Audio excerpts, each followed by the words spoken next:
So thank you for being here for us. And We're always here. The Thank you for being aware that we're here. okay, yes. And I'll speak for us and we, and what? Oh, that where? was a big conversation we just had. Yeah. Because we're always here, whether Esther represents us with an open valve and a flowing word or not. We're always here for every one of you. It just depends on how close to the frequency you are, so you're getting the message. Yeah. Okay. So where I'm struggling, what I came here to Struggling is share. not a very good word, is it? I know. So I used it because it's there in my space. And Use a different word. okay. In other words, why stay there in a struggling word when you can say it so much better? True. In other words, do you want to talk about the struggle that you're overcoming, or do you want to talk about the overcoming? Just try to say it as good as you can. I see. Because we could talk about the struggle, everyone would relate to it. Think we're nitpicking, but we are not.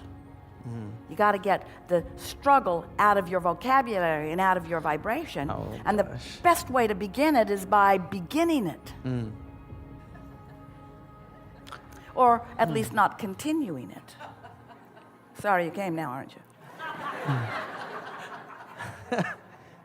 We said, we are ready to talk with you about anything that you want to talk about. Who should we beat up on first? Yeah. I'll raise my hand right there. Let's struggle. So,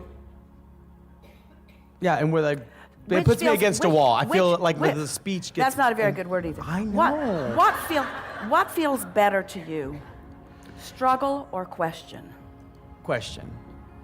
What feels better to you? Interested in understanding something or trying to overcome something I don't understand? Interested Can you in hear the difference? understanding. Yeah. It's subtle, but it's easy. It's so much easier. So we will let you speak now. Okay.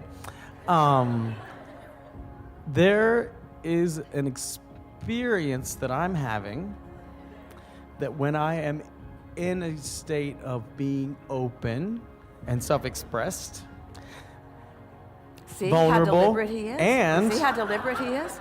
I an am improvement, isn't allowing it? people to contribute to me or be a contribution to others. Sometimes I feel that I lose my way in the material manifestation of myself, and that I neglect protecting myself, or people take advantage of that sense of openness or that sense of generosity. And so what happens is I'll find myself retreating back into this sort of protective state. But you see, what's happening right now is, so maybe that happened, and certainly it has. Everyone's had that experience. But as you talk about it, you just keep the frequency of that alive. You're practicing that experience. And because you're practicing that experience, you keep attracting that experience, which then makes you think that you have to protect yourself or guard yourself, but you can't. It's like you call it, and then you try to keep it away, and you call it, and you try to keep it away, and you call it, and you try to keep it away. So what we were playing with you just now about is just don't call it quite so much. Don't practice calling it through remembering it or through verbalizing it. When you talk about experiences that you've lived that were unpleasant and that you don't want to live again, Correct. you're saying, universe, bring me more of this that I do not want. And then when you see it coming, you say, no. And then you talk about it more and you attract it more, and then you say, no. So do you realize that if you just wouldn't summon it, you wouldn't have to say no to it? Because nothing's coming to you that you're not summoning. There's no assertion in this attraction-based universe. There's not somebody, nobody's after you, nobody's trying to take advantage of you. Right.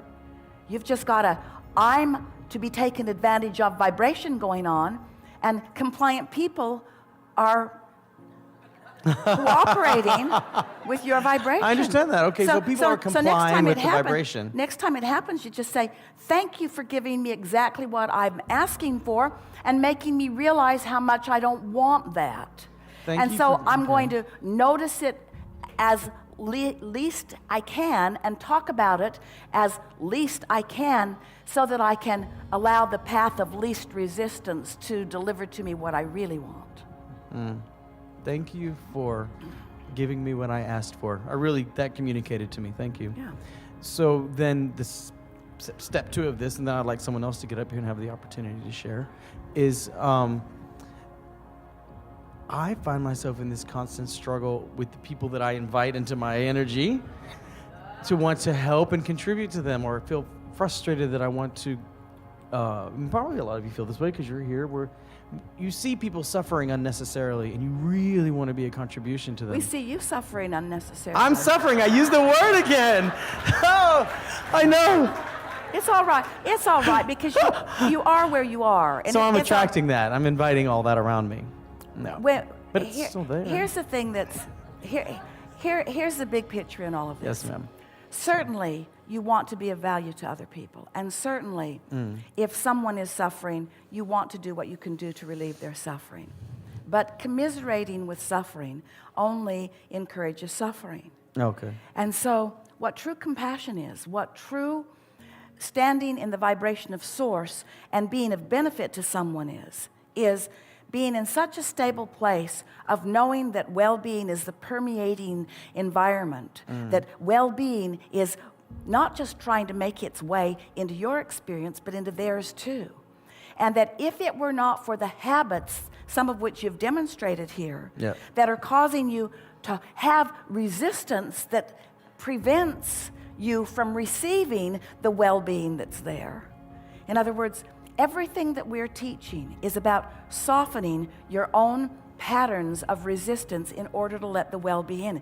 And this is the thing that's hard for you to hear, because most humans, and you demonstrated it here a bit, you have a picture that there's bad stuff trying to get in and I've got to protect myself from it, when the opposite is true. There's only good stuff trying to get in and your guardedness isn't letting it in, and the absence of the good stuff makes you experience the bad stuff and you're trying to keep the...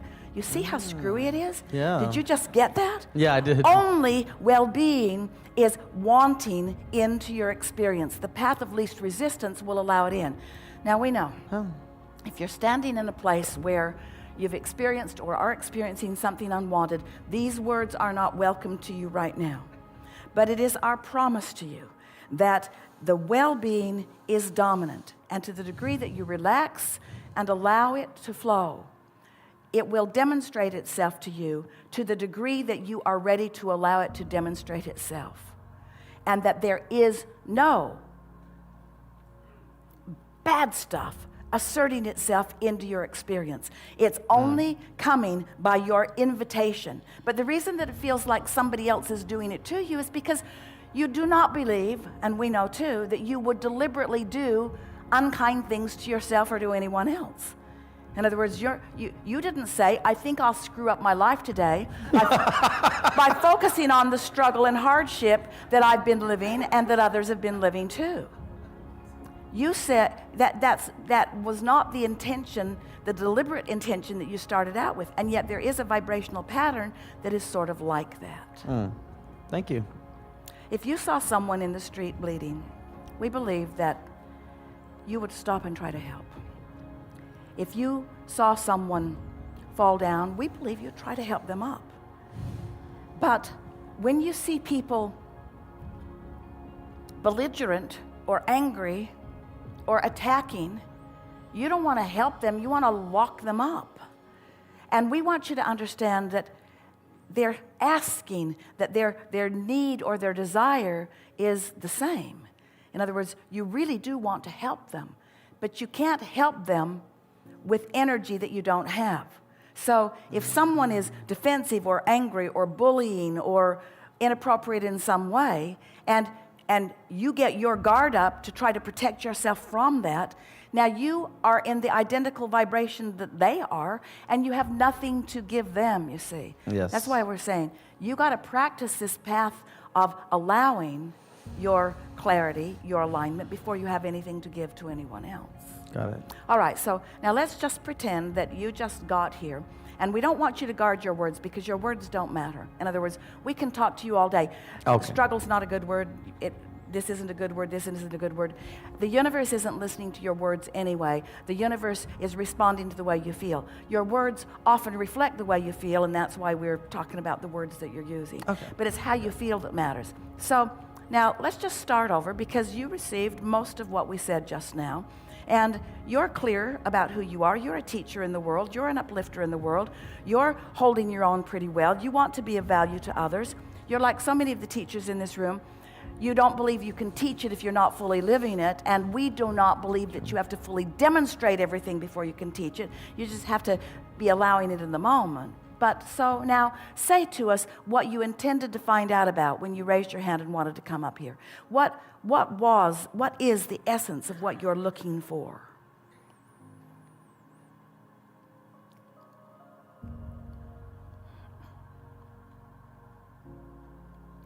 The essence of what I'm looking for is, well, being intentional by getting up here, because what I wanted when I came here was to be up here with you.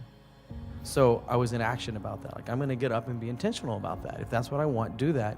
Because I've been living suppressed. Why? Because I feel like I want to not live in the experience of being suppressed. So I want demonstration of my power. I want demonstration of my appropriateness. I want demonstration. I want the universe to yield to me what I've come to get.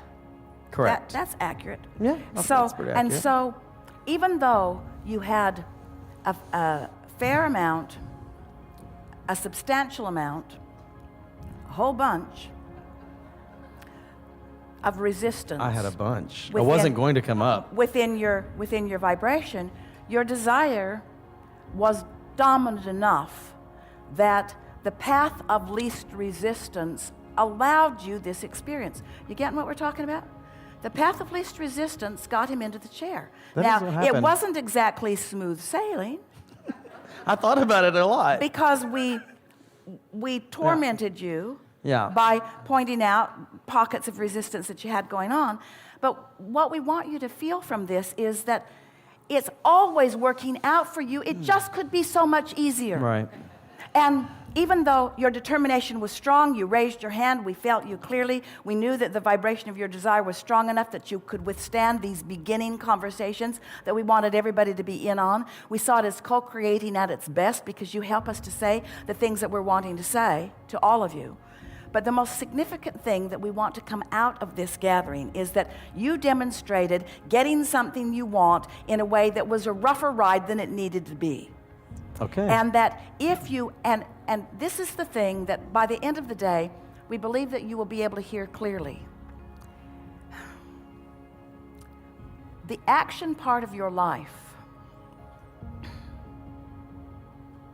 as it unfolds, the words you say and hear, the people you rendezvous with, the experiences that you have, are about the vibrational frequency you had going on before you went there and did that. Much more than they are about what you're doing after you get there. In other words, you really didn't stand a chance with us because your vibration was already where it was, and there was an inevitable unfolding that was going to take place. And there wasn't anything that you were going to do in the moment that was going to change it that much. It's what you're doing in a pre-paving sense. It's how much you're meditating. It's how much you're basking. It's how much deep breathing you're doing. It's how much appreciating of life you're doing. It's how many walks you're taking. It's how often you're petting your cat. It's how much you're practicing the vibration of well-being. It's all that stuff that you're doing before you're engaging that is responsible for what happens after you engage, because you cannot control your thoughts outside the vibrational momentum that you've got going. You see what we're getting at? Mm-hmm. And so often you try to control it with guardedness or with words or with action, instead of having practiced a vibration that just puts you in the place that you are the receiver of it.